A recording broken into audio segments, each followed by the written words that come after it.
I will never give up what I love out of fear.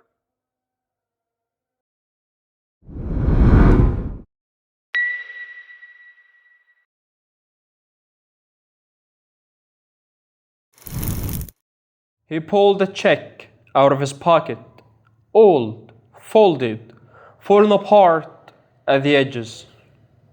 He carried it for years, through empty apartments, through humiliation, through nights he wasn't sure he would make it to the next day.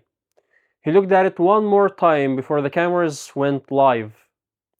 The amount on it was 10 million US dollars. The name it was made out to Jim Carrey. The date on it, Thanksgiving 1995.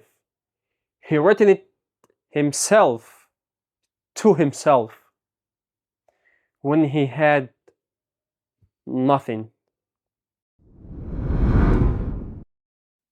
1980, Toronto, Canada. Jim was 18 years old and living in a tent, not camping, not traveling, living.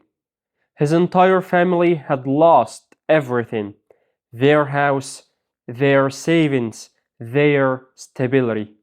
His father, a musician who gave up his dream for a safe job, got laid off anyway.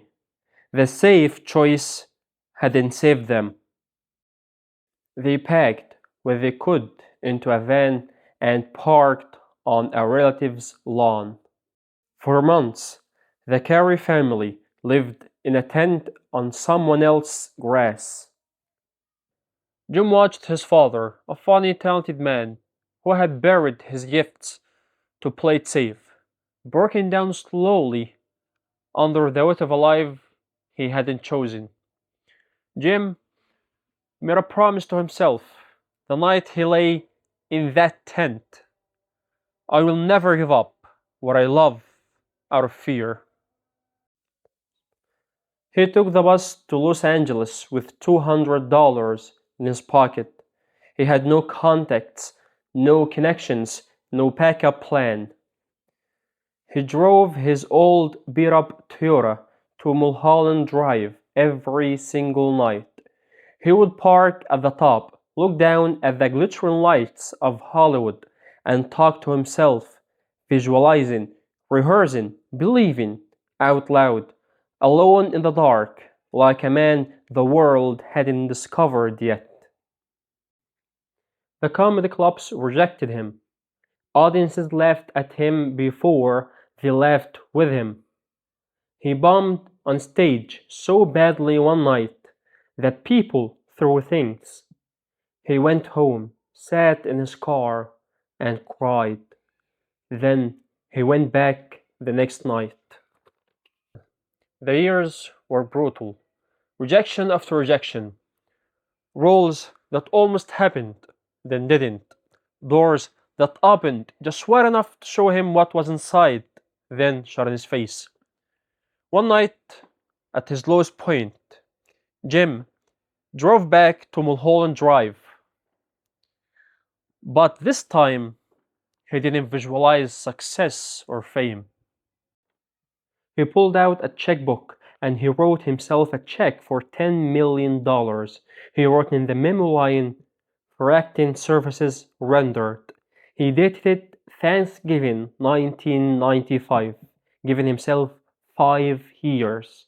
He folded it, put it in his wallet, and kept going. 1994, Thanksgiving week. 3 movies, 1 year. Ace Ventura, The Mask, Dumb and Dumber. All three became massive hits, all three in the same year. Jim Carrey went from unknown to one of the biggest stars on the planet almost overnight.